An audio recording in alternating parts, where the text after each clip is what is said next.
ha sẽ cho cô khám thì dù hậu cái tuổi của trong nhà thà ra thì sẽ chẳng ai đây là người xem là các ông chủ tịch rồi thì cái này to một cái gì ô số nó thật cái này á mà môi áp dụng tâm hạt áp dụng tổ tất cả là tại cái group dai từ lai thành ra sĩ quân dân dai school group dai khi đã được khi để áp dụng thêm là số một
กันทั่วกับเนี่ยว่าอาจารย์จะโทรว่าได้ใครเอามาตามกันเสียอันโพสต์ตัวหน่อยเนี่ยแล้วทั่วอาจารย์ไม่ไรกันแล้วก็ฉาแล้วก็เสียหัวกันพบชุ่มบ่าที่ตรงนั้นแล้วมันจะเตะขึ้นหรือแล้วมันจะเตะจำหนูหรือน้ำมันจำหนูเป็นขาแก่อันนั้นปั้นแต่กันลูกเดียวก็วิ่งดาวนาทุกวันเลยคือตอนนั้นเราจะอันนี้ทำเป็นตัวบางนี่จริงๆเนี่ยจริงๆเราจะทำเลยแต่ดูอันนี้ละบ้างตลาดจะพัฒนาตัวเราเองใช่ปะมาเรื่อยๆแต่เรียกก็เป็นอันนั้นกันลุกเป็นอันนี้ว่าอามาเสียมาอันนี้เสียเช่นไรอ่ะอันเราต้องเสียนะมาอีกบ้างอย่างปัจจัยสุดท้ายนั่นแหละโรงโบราณมาอยู่เนี่ยอันนี้ต้องมาดีอันถูกจับเนี่ยว่านี่เราต้องบอกที่เขามากันกว่าอันนี้ตัวatau kata-kata yang sampai akhirnya menjadi kemudian kata sekian atau ini kembang ada apa ada akan menggoreng suatu yang tentang nah itu kan ya betul sampai menggoreng jodoh dia lah ini sebenarnya hai MSCP itu yang jodoh jadi dan jodoh ya dia kan jodoh dari kan làm tôi là tôi chủ nhà làm tôi làm khi kia là xem đi hết ra là xem tôi đúng rồi rồi nói là khi kể ăn hành luôn là tôi cái đó anh này là tôi chia sẻ là anh không hơi tốt do mình điều của con mắt lắm từ con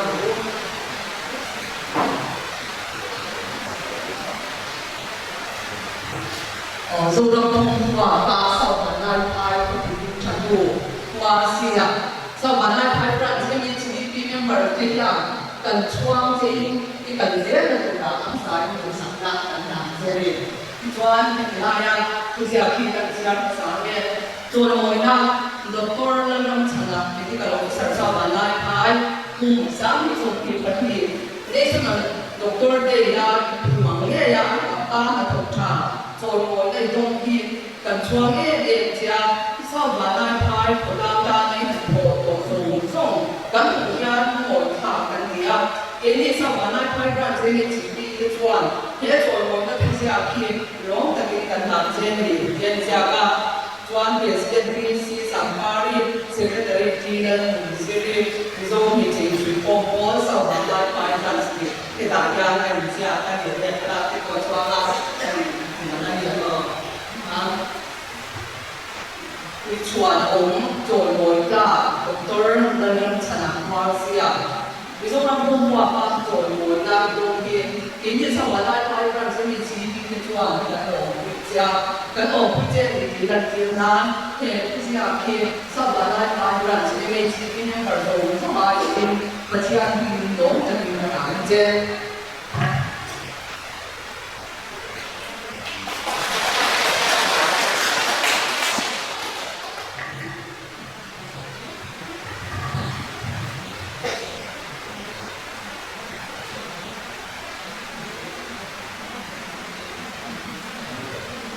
thì cái đó mới rồi rất là chúng ta mới là sao cái form phôi tụ để chúng ta phôi bằng VCD để những người đây các bạn thấy được đấy và đây các bạn phôi tụ để mình chỉ đi ăn phôi tụ sống sót và cái món sống sót đấy để cái chuyện đấy nó mà sao cái món mà chúng sẽ mãi để mình chỉ đi để mình không phải cho với lại cho một cái sản thì làm tạo ra một cái này đấy thì sau này một chúng ta đã thật sự sẽ có cái các lỗ ta những cái cái mà nó làm cái làm tạo thêm cái mà cho nên mấy lần phô ha thì sẽ có thể trong làm thế bằng các bạn bây giờ mình có một sự kiện để cái sẽ không suy chuyển mình đi tới chúng ta có cái sự cho cái người để đại cho vào principal đại có dùng hai công cụ để mà hai cái lỗ mà nó sẽ residency trong cái này sẽ hospital trong cái này cái sáu và mai cái trong này thì cái bảo cho mình tự ai vậy thì đang có như là thành phố cái là khác các đối tác đối tượng dùng là sẽ hospital trong đó là mình các bạn thì các cái người trong trong residency nó có thể làm được nhiều trong cái là hai cái chỉ chỉ mà nếu trong đó là người ta ở đâu thì nghĩa là mình vẫn có lỗ ai mà chúng ta ai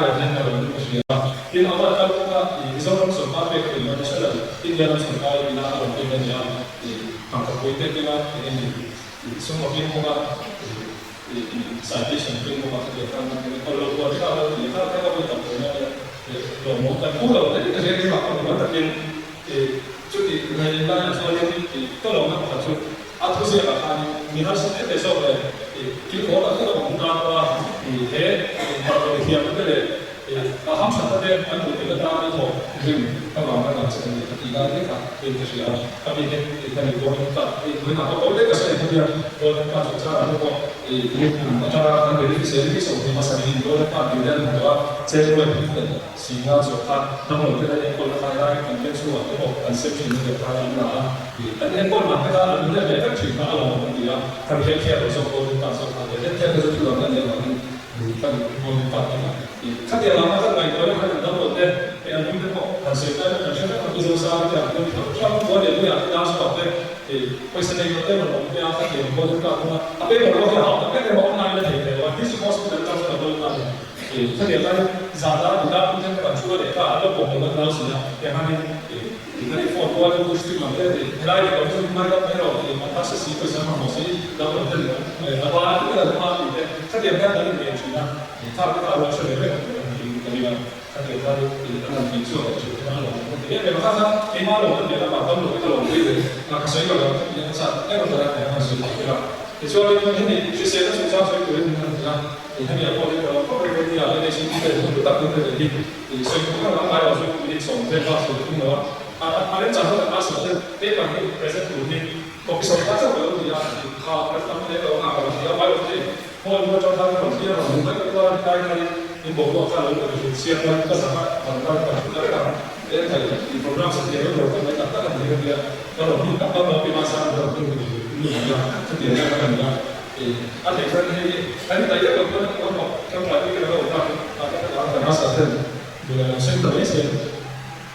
Tapi pada tahun lalu semua cancel, kita bisa cancel, tapi ya, semua boleh buat lumayan.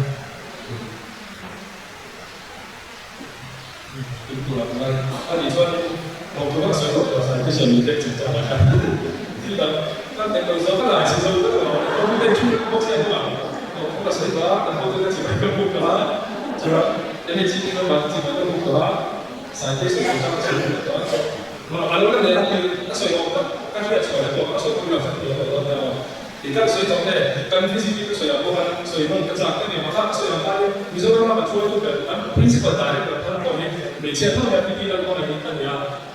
saya langsung cuma tuan ini memang kalau masuk ya ICC hospital kan langsung kantor aku kan ini soal dia soal itu nama spesialis kan ya jadi kan saya tidak ada kalau ada di mana ini tak ada itu yang cuma dia kan di sini people kita sudah tahu kalau ya kalau sudah dia boleh tak apa itu kita pikir dia yang mana kalau boleh coba lah saya mau ada mana dia di kota apa jadi kita harus selalu untuk semua serta bahawa dan malam juga memang boleh semua ini macam lupa macam orang orang dia high figur pada yang apa dan macam ni. Di masa kalau dia dapat tu visi office atau scholarship no dia macam fungsi kita tak sangat usul juga ada visi office atau visi atau dia kan semua kalau ada office kalau saya memang ini di mana di mana hati office ni kalau boleh dia ada kan dia akan sesuai dengan kan dia ada semua office ada apa minta sebab ini pada dia kan scholarship ini buat atau mereka ini kan visi kan itu orang memang apa yang saya suka dengan high quality ya sebab itu bisa itu apa mau tak office ni orang visi dah kalau dia kan non dekat itu pun semua boleh apa bisa susah kita tahu dia ini teknik dia so dia saya punya kan kita lokal pun boleh kasih so kan faham sebenarnya dia kan boleh maksudnya aku kita ada so itu kan faham sebenarnya kan kamar sudah apa kamar saya kan itu apa saya mau itu soal dia ini kita apa kita kan cakap nanti bela kita kan ini apa di mana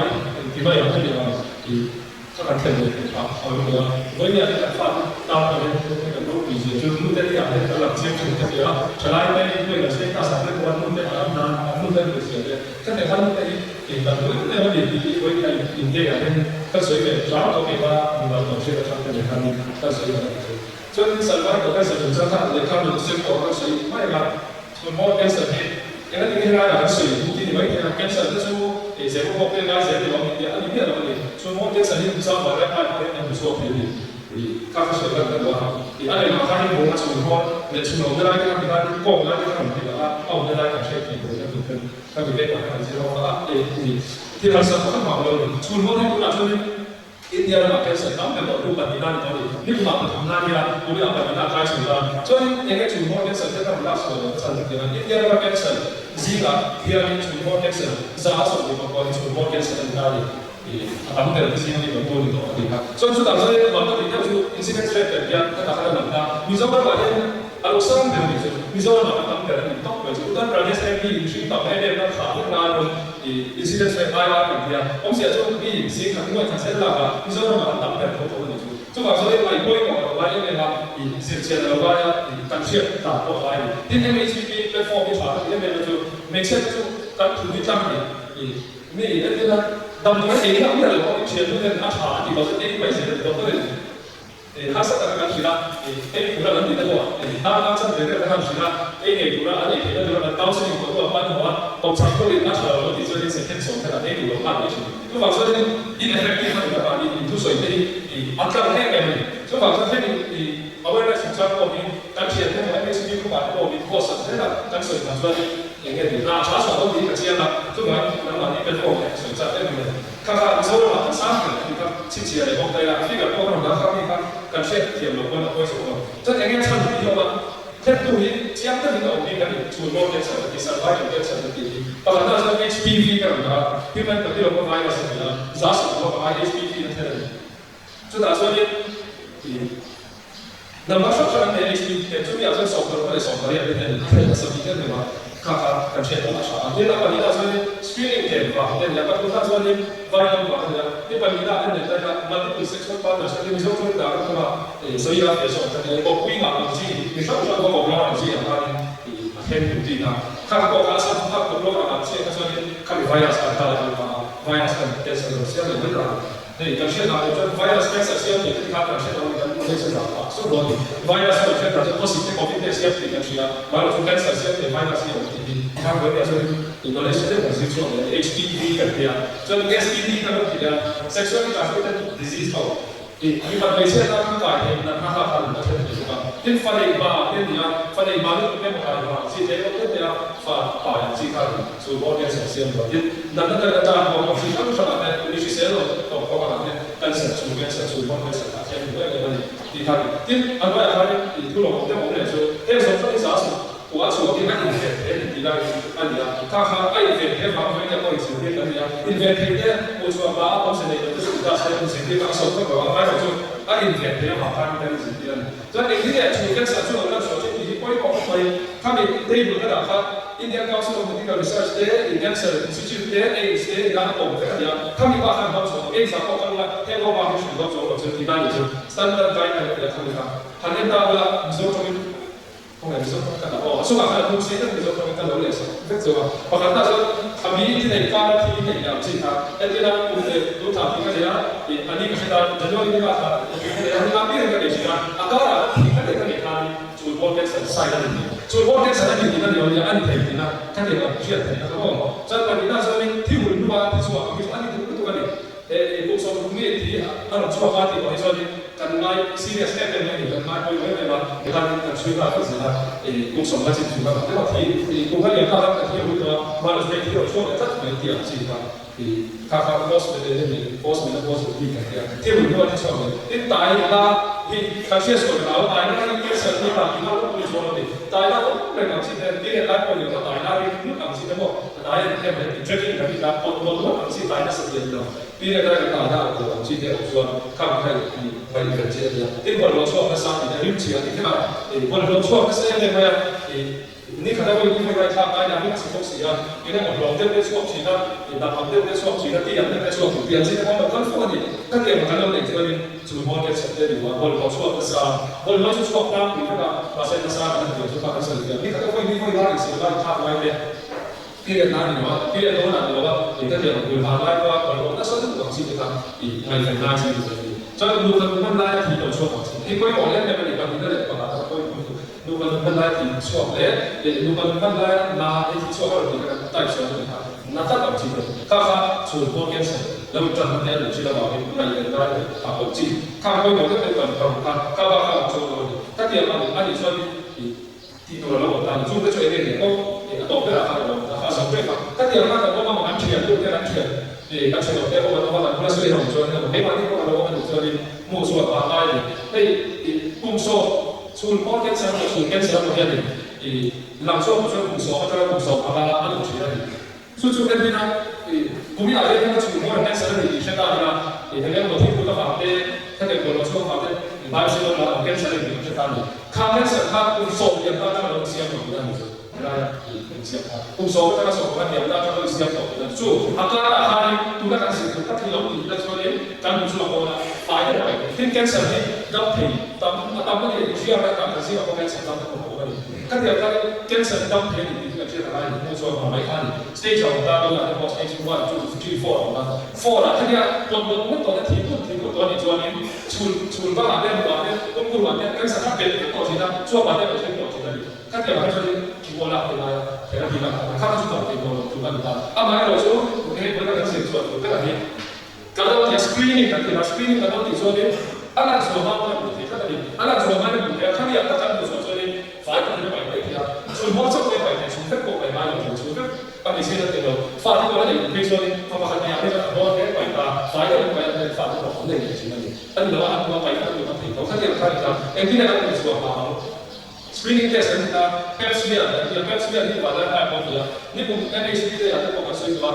di pedang terbang dengan itu ada banyak faktor di PEPSMIA tanpa bayar silakan untuk faktor cuma ini apa kalau susah saya faktor jadi kan NHB itu kan ada kali itu saya ini pada aku kan kalau antara itu apa sih NHB itu kan mana dia kan organize tanya andi ini kesian tanya kan di masjid ini semua ini kesian tanya bandel ini kan semua itu kan dia lagi mana ini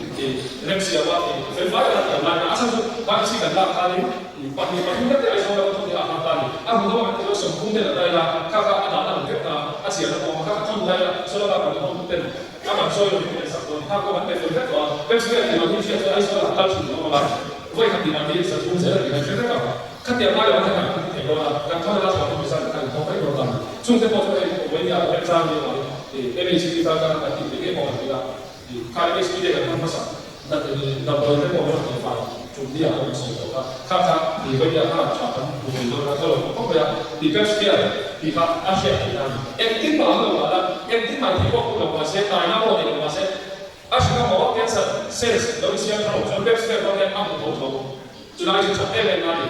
ada semua makan bukan itu nama Asia kakek boleh bayar kok kan saya rumah aja ini SPD kalau yang aku suka itu sudah sampai nanti所以就蛮重要的，大家有那个地方看过，这个现在是家长他共送一般的这个手机，包括一个说你共通的，大家共送共这个手机，一般说你看的啦，大家共送，刚才讲说你这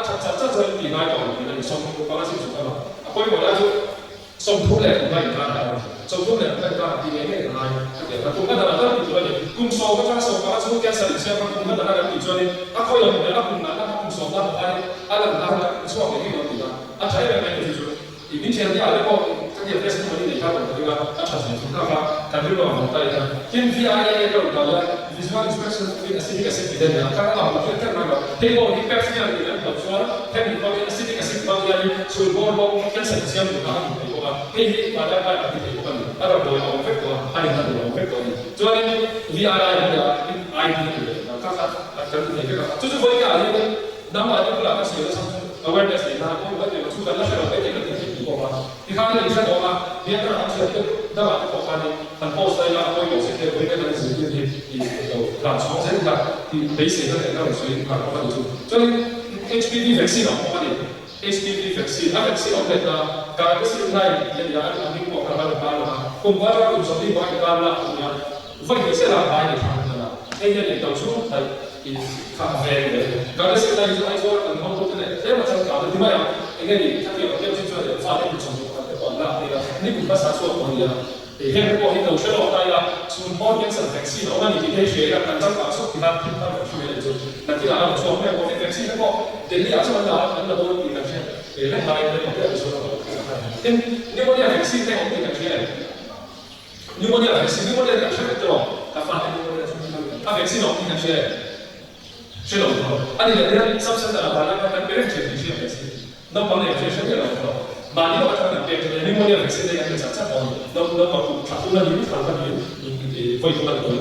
dù mà cái số lượng này là sẽ được hay là nếu mà thấy cũng là chắc chắn thì cho là cái điều đầu tiên theo số không ví dụ pneumonia vaccine là cái gì mà nếu mà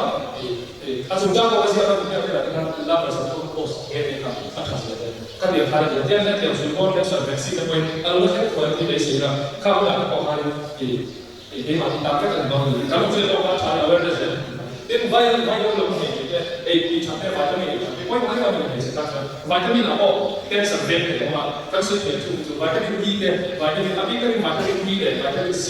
để mà mình nhận đi và có cái sản phẩm antioxidant và cái sản phẩm chúng ta sẽ nói đến sản phẩm này là vitamin E cái sản phẩm cái sản sản xuất để bộ anh ta nói là vitamin E cái sản phẩm để đi chuyển hóa cái bộ phận đó cái này sản phẩm cái sản phẩm cái sản phẩm để nó ba cái làm sản phẩm cái sản phẩm các với năng lực của sẽ theo các cái sản phẩm của cái chủ môn cái sản phẩm giao đi cả các số cái này cho nên cái nào cũng phải dùng các cái này cái cho nên thì các bạn các thì các nhà tâm lúc mà sẽ quay một chút các thì chúng ta tin bài sinh text cái là anh nào bộ anh nào anh nào với cái sai lầm của anh cái text cái thì anh nào và các bạn thì anh thì nó cũng sẽ là thì cái này sẽ sao cũng sử dụng để cho cái này nó có thìการที่สุวรรณว่าจะได้อันนี้เราข้อที่สองเป็นนะอันนั้นชุดนั้นถูกแล้วนี่อันนั้นอันนี้การทำชุดนั้นถูกแล้วที่อันเขาบอกตามแบบนั้นมันเขาเป็นคนที่เสียละแล้วเราเราก็จะทำตามปัจจุบันช่วยเราต่อแล้วที่เราที่เขาทำรู้กันอันนี้มันอยู่ที่อันนั้นสถานการณ์ของเราอันนี้ถ้าเสร็จแล้วถ้าเกิดเป็นการเอาเปลี่ยนอามาเราจะมาสามารถว่าที่สำคัญที่เราเนี่ยที่ชื่อครับส่วนเราต้องดูให้เราช่วยดูได้เนี่ยเดี๋ยวการที่เราเดี๋ยวมาเรียนจากพวกเราที่ไม่ปฏิบัติที่เราต้องเรียนกันเดี๋ยวกันแต่ที่ส่วนใหญ่โอเคที่อยากจะติดตามนี่เราก็ขันเรียนกันที่เราเราข้ามีคนที่ตั้งการสอนอยู่ที่ช่วงคนละส่วนใหญ่ข้าเราเป็นแบบคนที่ได้คนที่การสอนเราไว้ใช่ไหมเราไม่ต้องการจะรู้ว่าที่นั่นนี่เป็นเกี่ยวกับการสอนอยู่ด้วยที่สุดอาสาทำเราอันนั้นเราไม่ได้เรื่องชุนโลกสัตยาก็บอกอาสาทำอยู่ที่นั่นที่การสิ่งที่สิ่งความการชุนโลกที่คนเราช่วยสอนคนเป็นสัตว์ที่น่าจะรู้ว่าเอ็นเราฟังเราเนี่ยชุนโลกนี่ที่ผมก็มีเป็นสัตว์เราจะได้ได้แต่เรื่องที่สิ่งที่เราสุดท้ายที่จากก็ว่าที่เราเรียนเรื่องสิ่งที่เราเรียนสิ่งที่เราข้ามไปพวกเราทำมาเรียนไปเลยข้ามไปเป็นชุนชาเราก็เลยให้น้ำมันเราชุนชาเราก็บอกที่เป็นบนโลกเราถึงจะโกงได้นะที่เราเรียนสิ่งที่บอกขั้นเดียวกันแค่สัตว์ที่เราจะต้องทำอะไรอะไรก็เรื่องนี้ครับการสื่อเราเราก็มีชุนข้ามีพิการเนี่ยมันต้องสื่อในชุดน้อยที่เราไม่ได้ในยุคการเขียนเลยที่มาให้กันการฟาดเนี่ยการโม้จะแค่คือเราดูแต่ไม่ได้ให้เรียนกันที่เราชั้นที่เราต้องบอกตอนนี้น้องที่พูดเนี่ยน้องเป็นตอนนี้มันเนี่ยเราเซฟซิสต์เป็นไล่เซฟที่ว่าน้องเป็นเซฟซิสต์เป็นต่างๆมันนี่เรารู้ว่ามุขทุนนั่นเลยอันไล่น้องเป็นเรื่องอะไรกันไล่เป็นเซฟซิสต์ออกมาก็จะการเป็นเด็กว่าจุดในถ้าชาไอ้นี่กันในที่นี้มันจะพูดว่าที่โปรแกรมเราเขียนอยู่ภาพเหมือนกันจุดนั้นจุดบางทีอินเดียก็ใช้อยู่แล้วใช้เป็นสิ่งที่พูดได้ก็เนี่ยคนดับเป็นพอเห็นที่เราเขียนช่วยพิเศษสักเวลาแต่โดยหลักเราเห็นพวกที่ชากันก็สร้างจิตใจนะครับกันในเราต้องเรียนสิ่งกันในการน้าเนี่ยเป็นตัวช่วยพิเศษการช่วยเนี่ยอัตโนมัติการช่วยเราช่วยเราทำให้ไอ้มันเรียนช่วยสุดท้ายช่วยเราจะเป็นคนที่เป็นที่ว่าจุดคุณภาพกับนี่เลยมันนี่วันนั้นช่วยเนี่ยพอหมดตอนนี้ก็จะทำเลยช่วยเราจะทำอย่างเดียวสิส่วน JSSK ก็ช่วยเนี่ยว่า JSSK มาช่วยที่Sasari kan presente in ceka in bai in now bai the check in mani ari check subset abi kasi aku maya in check ko na sila bai chu ka chu bai subset na ari ka ayo te na ta te la chu ano sai sa da bai na na ni check ka ke ba a chu ba ka ko sa mo ba na ba ko da ke ba chu ya alai ko ya ba na sa ke sa alai ko chu tu na ke sa chu ya ke chu tu na sa ni be check ka ni be check ka ta ko na so check sa ni ka mo ya tin Tapi kalau kita cakap ini dengan apa ini ada yang lain juga. Ini saya kena naik pun berlian kita ada sesuatu test sama macam tu. Atau test kita, yang mana private lah test kalau macam mana test kita tu. Jadi orang yang cuma sama macam ni, tu nak yang cuma macam tu. Bukan ni. Kalau kita sudah ada macam ni kan, kan firm kita macam ni kan. So JSY ada nombor, kan saya ada nombor bukan. Dua yang ini, nombor ini yang kita ada. Kita sudah ada. Tapi macam apa nanti? Nombor mungkin ina lo lo ta nu tam ta chu kan la ko lo to lo ta tam lo itu lo staff nurse ko he kan ko kan te ke ni te ko tu ko lo fo ko lo ni kai na sha ko lo ni te ko ko kan swai te ka ni ri fa ko ai sen a chu chen chen da da chu chu mu ne lo ba ko kan ba ta bai wa ta ni hey ku se na te ni am le sen ka be lo ti le ko se te ko lo ni kan physical ko te so lo dan dai so kan chu sa bai ko lo ba lo ba a so ka ni chu chu kan hom sa la cha e bio te ko lo ba na cha cha ko sa lo mu na ka ku mai chu chu dia chu kan ka ko na ta pi le ko ta pi ko he pi chi sa ko la na tu le ta ta ka ka chu na mu ti a cha lo da ya ta so te na chi a ka ko le ko chi ka ko su a ko tem ta mo ya le lo ki kan ka cha le da su ri ka ai cha ka da ni ina la lo ni ka so ina lo je ka pi ta sa ina ha sa ta ni la le ko ka ka ni ko ko so ka ni ke si ni resista lo so am le se ko ka ta lo voi ni voi ta lo ni che ka ko so lung nei ko se na te ko se a ko ka ta ke no na ma ta mo ta ke ta ti ski mo ni ka no ko te ka mi sin ka so ka ma ya ko keจนก็เรื่องการจัดการของเจ้าสิ่งการแต่พวกเราอย่างนั้นเองเราช่วยในตัวมันก็เสียงที่ก็ช่วยกันกับมาบอกในเรื่องของเราที่ก็เราถ้าลิซ่าบินลิซ่าสิ่งก็เรื่องการเสียงของเด็กก็ช่วยเสียงเด็กว่าสิ่งที่มันแต่ละเจ้าเจ้าของสัตว์ที่เขาเนี่ยเจ้าหน้าเจ้าสอบกันเสียงถ้าเกิดว่าสิ่งเจ้าหน้าเจ้าสอบกันในเรื่องนี้มันต้องไม่นานก็มันยังไงผู้มีหน้าที่เป็นบอกการเสียงสัตว์ไม่เห็นมันเลยเราเห็นอาที่เราไม่ได้การฟ้องท่ามันจะมาการเสียงอะไรถ้าเกิดเสียงเราต้องรู้ได้แต่พี่อาภาษาเราsto une ko ai so ta ma ne ma ni ba ha ne na cha ta na ha ne na cha ko ta ni ta ta ai ko ya ne ma se chi ma ne ko ta sa ta che be se ta na se sa ko ne ta a cha ne mai ni ko ni ka ni a ma ba ta ga ko ba ba ya ai so ne ka ko ne ya he ka ki ko ne ta ni ka pe ba ta te ko ai a ba ni se ni so ka o a ko ka o ni na ba ya ko a ba ya se ka ni so ro ma ko ne ko ne ta ne ya ni je si so ka ya ka so ko ke ai ai sa te ni ko ni ta你老师看这些事情，他点把人们懂明白，他比赛去他就这些事情得看的，要不然就我们看的他跟上，你看这些那个嘛，对，看他一些，第二他的他们常常会啊，他们他是看那个，你要看就刚读他查的，别把我说搞不好，他是对吧？完全给你说，只要够他们怎么说的，你要懂他。三年来是懂的，然后先没有，这三年都懂回来，你看多发展点。我们想就赶时候，他就这样，我就赶时候那为啥他你当你的你看你当你啊，你弄这个，看你看这个，我当我当他把手做到，就给我跟不了，我说都你看见了，那是当这三年来的，先不说很多的问，很多的问嘛，啊为啥他以后你当你后来他就后来他特别高了，这样，他给他微调给他那个是那个，他发的，我是真的是挺我说了，天数的话，我跟他但是呢，我刚刚不让我们给他。啊，比如这里，这个说好，他这样子，我跟他说，打那个打说嘿，俺们那个人呢，今天比赛我看看这个，就那里，就把你那个水就当做那个你水里头里，对对好来，就那是他们的那个你别动动了，我们发的是他，嘿，买过来就是买的包的，我想说那你买一个拿，他点那个什么这个包给你，IC 我买的，刚才那个是哪个？他点当多看的，他点当多看的。他那是他他配合的，啊，我刚才说那个搞的那是他做的，啊，如 infect 的话，就那是的 resistance 的，就话说原来是不敢干嘛，就这个可能但发的是他们给买的是他们的，啊，是说的是他们的，有点那地方就杂物的呀，就那可能也可能他们那个看其实那他的 resistance 是什么？他们那他们他的我看不是那个，啊，啥外的啥工什么的，没感觉好好多。外个包括有这样的，外个啥工什么的，那你买看的话，是超常见的，是吧？外个我跟你说的，啥工什么你得会你记住啥生意跟那讲你就啊他们为啥他基本上我们他们对这些事情，他们这点都不，把他每个产品，他那啊点这个是产品，引发的可能有关系，他点那错是归了，那错那个我就归了，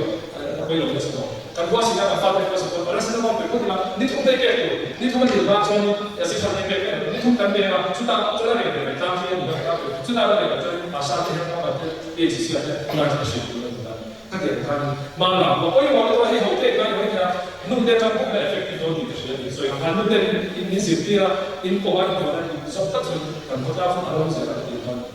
他的天走的水分，这个完了是反映来说的，我们主上的路全部完，全部那边是没完的，反映主上的，所以他们完了，很多当反的，因为有反的这种有反的这个， mun te bok kan boi he mi le su le ko tu sa so nya ti to te chu kan ti ni ka kan fa te cham tha lo ko la su le ko me ni asuna ko yo ne ko ye chan ba te lo ba te ya fa te basically en yang te ka ta be be lo ka te e be ni he ni vai ma ni at lo ke fi ni ko ba te chu ni ka ba se ka se ne ka na te ka ta te vai ma si na ko te ta te lo ta ni su ne ko ni si ko se ta te ko ta ni ka yo ko be ka si se na ka cha ta kan ko ma ho ta na ke sa ka ta se ni ka chu chi na ma ta te e ma ni ma si na ka ke sa ko pa sa ni ka ko chu te ko ho chu ya ta niถ้าต้องเล่นอะไรไว้เราเล่นเสียงซาเนี่ยอันนี้เราพูดถึงว่าผมถูกทุกคนการสู้เช่นกันที่เขาผมก็สงสัยเลยครับง่ายเลยสุดโคตรเลยในช่วงนี้ช่วงนั้นฉันติดต่อช่วงนี้นะเขาบอกว่าที่เราที่สุดที่เขาบอกว่าแล้วที่เราเล่นกันฟ้าเนี่ยสิ่งที่เราเล่นฟ้าได้เลยgood fight แล้วก็ในช่วง good fight ที่เสียแล้วที่ตายคนเป็นแบบนั้นนั่นแหละครับที่เรานู่นเต้นกันสิ่งที่จะได้สิ่งที่เราการจัดช่วงทุกคนจะเสียไปแล้วฝ่ายสุดท้ายหรือก็ช่วงหนึ่งที่เขาสุดท้ายก็ทำได้เฟกติต่อแต่นู่นเต้นกันเราผมก็เต้นกันกูน่าจะเสียเต้นหรือต้องติดต่อมานู่นเต้นเอาฝาไม่ได้เสียกันนู่นเต้นหมดแล้วว่านู่นเต้นฟินเนี่ยมันว่าสิ่งที่ถูกถ้าเกิดเราทำมาก็ถ้าเกิดเราต้องข้ามมากันนู่นเต้นเฟกติกันจนตกเป็นเราจนในมาแค่นี้จีสาวสุดาที่ผมก็ดีที่แต่เขาทำไม่หมดเลยเขาทำก็ได้อะไรสุดเลยมีสามต่อตัวตั้งแต่วันนี้เราสุดได้สั่งการได้สั่งการไป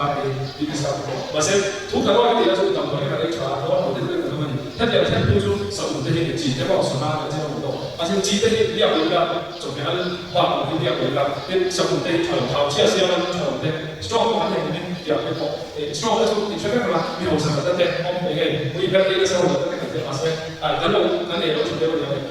ข้าชอบจะไม่ได้มีการจะเป็นการสมุนได้ชอบเชี่ยวดีไหมเราชอบเท้าเชี่ยวที่